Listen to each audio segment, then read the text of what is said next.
Selamat datang di channel Keluarga Pandu, rumah berbagi cerita dan pesan.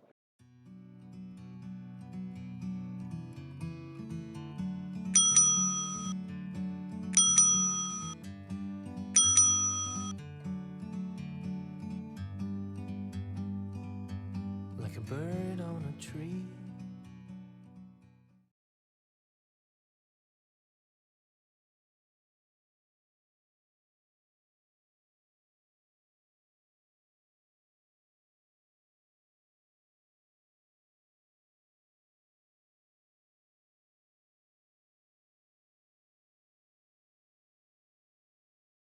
Ada banyak teks kuno yang bisa menjadi bahan pelajaran bagi kita untuk mendapatkan informasi tentang bagaimana kehidupan jemaat-jemaat Kristen perdana.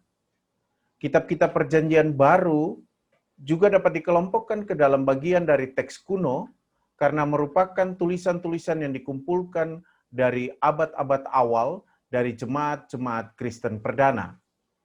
Di samping teks-teks Perjanjian Baru, ada juga beberapa teks lain yang dikenal tetapi tidak dimasukkan ke dalam kanon. Teks-teks kuno atau tulisan-tulisan klasik Kristen mula-mula setelah tahun 100 lebih dikenal dengan nama patristik, karena lebih bersifat individual dan penulisnya sering dikenal dengan sebutan Bapa Gereja. Seperti tulisan Ignatius dari Antioquia, surat Polikarpus kepada jemaat di Filipi, Irenaeus dari Lyon, dan surat 1-2 Clemens. Sejumlah tulisan memperlihatkan kepedulian terhadap perilaku hidup personal dan komunitas orang Kristen.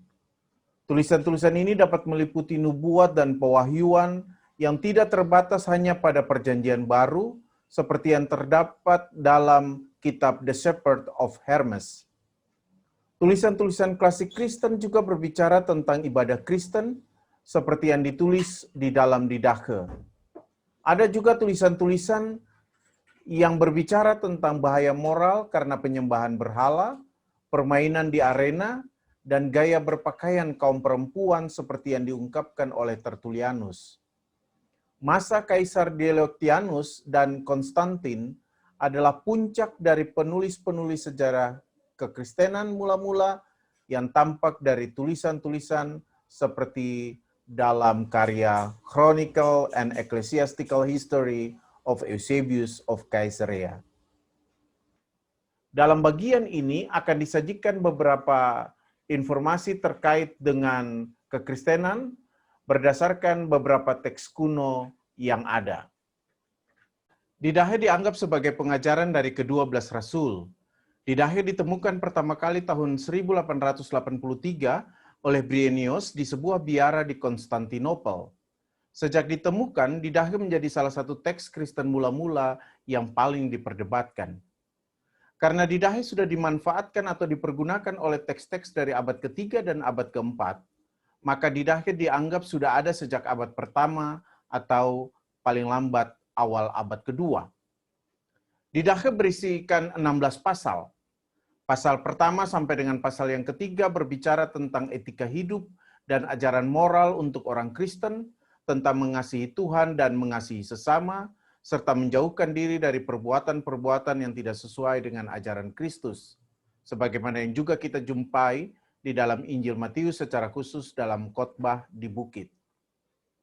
Ketika berbicara tentang baptisan, Didache mengajarkan bahwa baptisan dilakukan di dalam nama Bapa, Putra, dan Roh Kudus.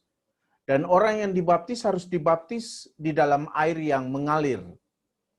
Beberapa ahli menafsirkannya sebagai di sungai di mana air mengalir dari hulu ke hilir. Air yang dipakai adalah air dingin. Tetapi jika tidak ditemukan air dingin, maka orang bisa menggunakan air hangat. Meskipun dikatakan tentang orang dibaptis di dalam air mengalir, tetapi dimungkinkan juga jika tidak terdapat air yang mengalir, maka orang dibaptis dengan cara mencurahkan air ke kepalanya 3 kali dengan menyebut nama Bapa, Anak, dan Roh Kudus. Didache juga menyebutkan kewajiban berpuasa untuk orang-orang yang dibaptis dan juga warga jemaat yang lain yang mendukung orang yang dibaptis. Puasa dilakukan sehari atau 2 hari sebelum baptisan dilaksanakan. Biasanya puasa itu dilakukan pada hari Rabu dan hari Jumat. Juga ada kebiasaan untuk berdoa doa Bapa Kami sebanyak 3 kali dalam sehari. Tentang perjamuan kudus, hanya orang yang sudah dibaptis yang boleh ikut ambil bagian dalam perjamuan kudus.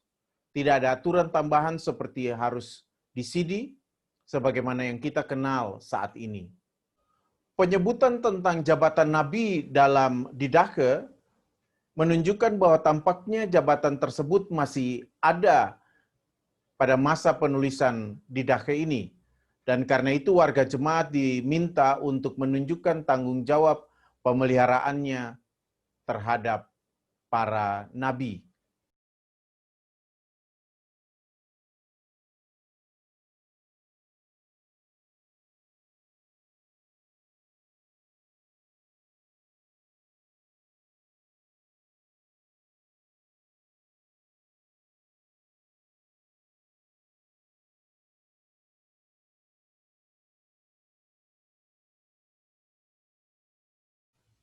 Banyak informasi tentang orang Kristen dan jemaat Kristen perdana bisa kita temukan dalam catatan Eusebius. Beberapa catatan atau informasi dari Eusebius akan disampaikan di sini. Menurut catatan Eusebius, Markus murid Yesus adalah orang pertama yang memberitakan Injil di Mesir. Dia memberitakan Injil sesuai dengan Injil yang ditulisnya sendiri. Dialah yang mendirikan gereja-gereja di Alexandria. Orang-orang percaya di Alexandria ini menjalankan kehidupan asketis. Eusebius juga bercerita tentang kematian Yakobus murid Yesus.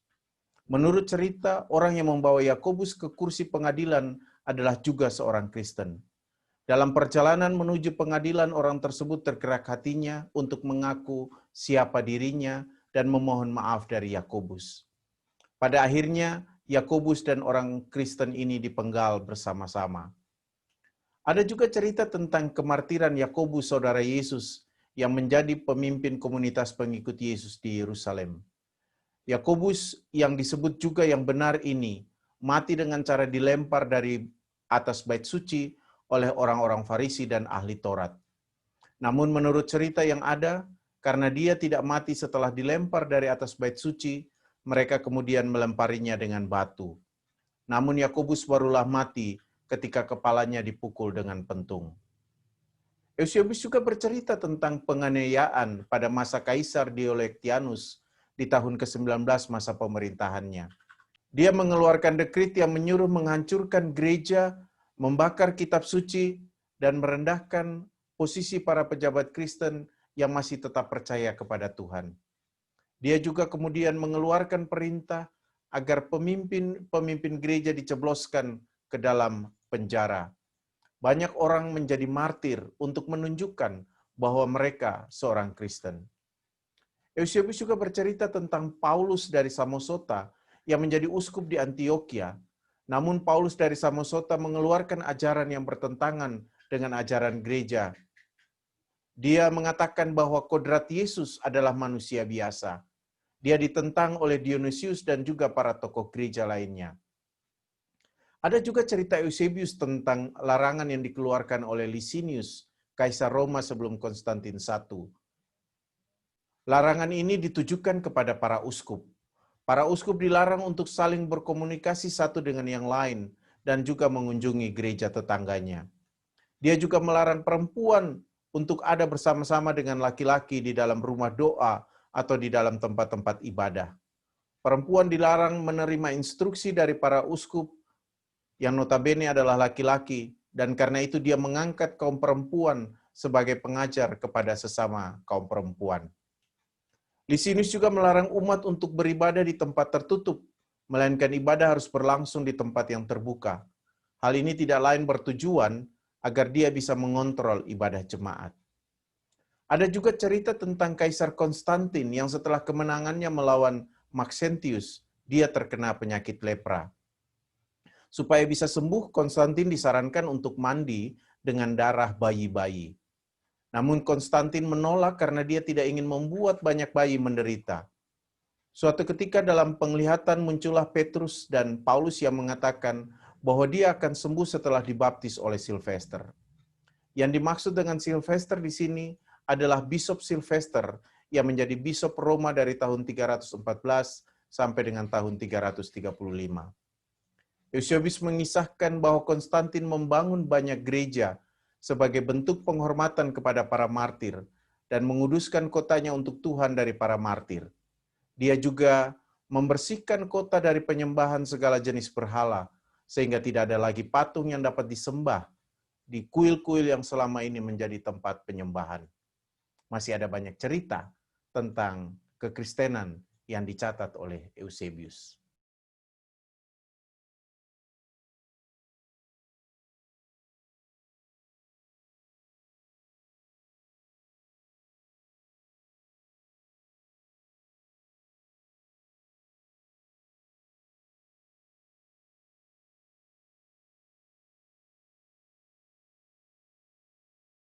The Shepherd of Hermas berasal dari pertengahan abad kedua.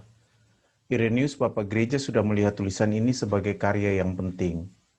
The Shepherd of Hermas sudah ditemukan dalam Codex Sinaiticus, sebuah naskah dari abad keempat yang sudah memuat manuskrip lengkap Perjanjian Baru. Karya ini ditulis di Roma dengan menggunakan bahasa Yunani dan sudah diterjemahkan ke dalam beberapa bahasa, secara khusus Vulgata atau bahasa Latin.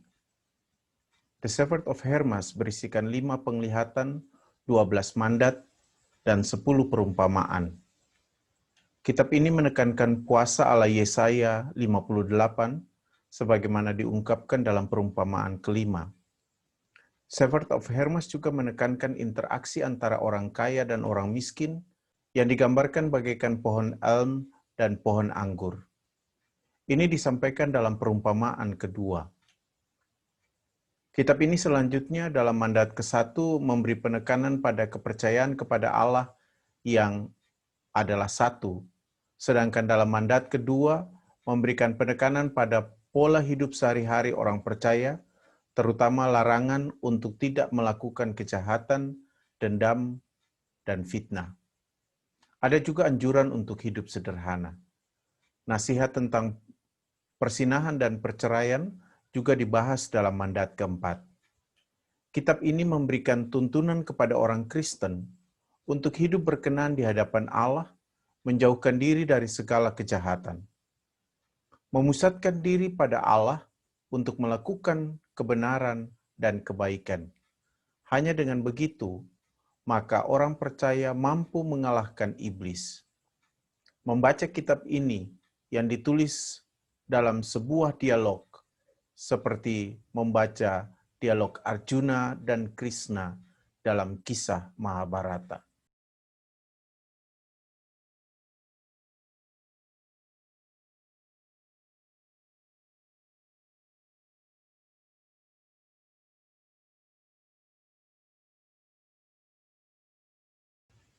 Ini adalah potongan teks dari Apokaliptik Yakobus yang pertama.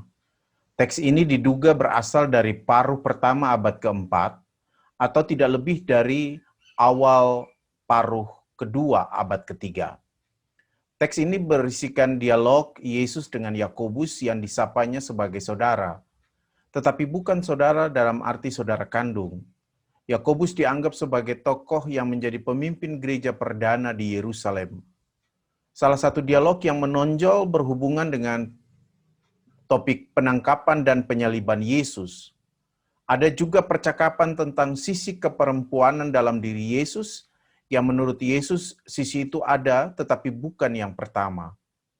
Teks ini memiliki ciri ajaran yang berhubungan dengan Gnostik. Salah satu cirinya terlihat dari penyebutan archons yang dalam Gnostik berhubungan dengan iblis atau kuasa jahat. Konsep Gnostik tentang jiwa yang terjerat dalam tubuh juga muncul dalam teks ini.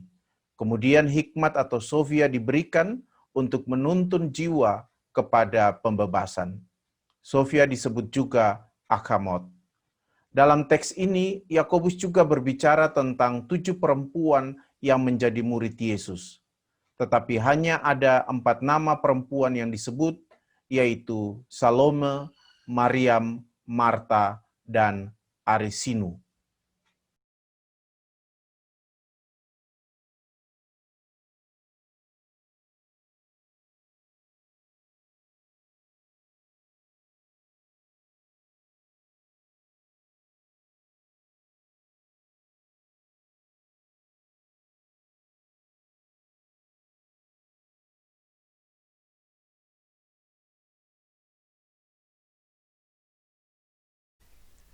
Demikian pembelajaran hari ini. Semoga apa yang disajikan ini memberi manfaat dan menambah informasi untuk Anda tentang sejarah kekristenan.